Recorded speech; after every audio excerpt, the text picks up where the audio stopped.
तुम्ही पाहत आहात MCN न्यूज मराठी। जळगाव जामोद शहरामध्ये पतंग उडविण्यासाठी वापरण्यात येत असलेल्या प्रतिबंधित मांजाची विक्री करणाऱ्या आरोपी विरुद्ध पोलिसांनी कारवाई करत त्याच्याकडून मुद्देमाल जप्त करण्यात आलाय।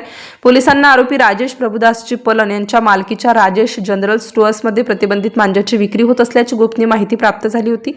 या माहितीच्या आधारे पोलिसांनी 27 डिसेंबर रोजी छापा टाकून आरोपीच्या ताब्यातून हजारो रुपयांचा प्रतिबंधित मांजा व इतर साहित्य जप्त केले आहे।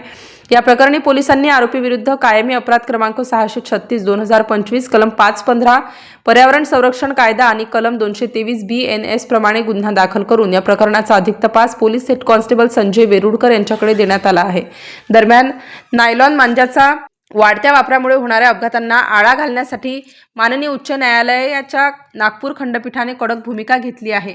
न्यायालयाने सुमोटो जनहित याचिकेमध्ये 24 डिसेंबर 2025 रोजी दिलेल्या आदेशानुसार नायलॉन मांजाच्या वापरावर अंकुश ठेवण्यासाठी पुन्हा एकदा कठोर निर्देश दिले असून त्या अनुषंगाने जिल्हा प्रशासनाकडून सर्वसामान्य जनतेसाठी सार्वजनिक सूचना जारी करण्यात आली आहे। त्यानुसार नायलॉन मांजाचा वापर करणारे पालक प्रौढ व्यक्तींना 50,000चा तर विक्रेत्यांना 2.50 लाखांचा दंड प्रस्तावित आहे। या प्रकरणाची सुनावणी 5 जानेवारी 2026 ला करण्यात येणार आहे।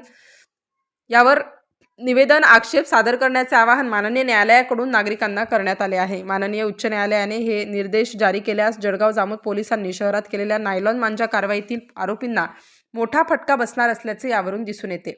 MCN न्यूज मराठीकरिता जळगाववरून गजानन सोनटक्के।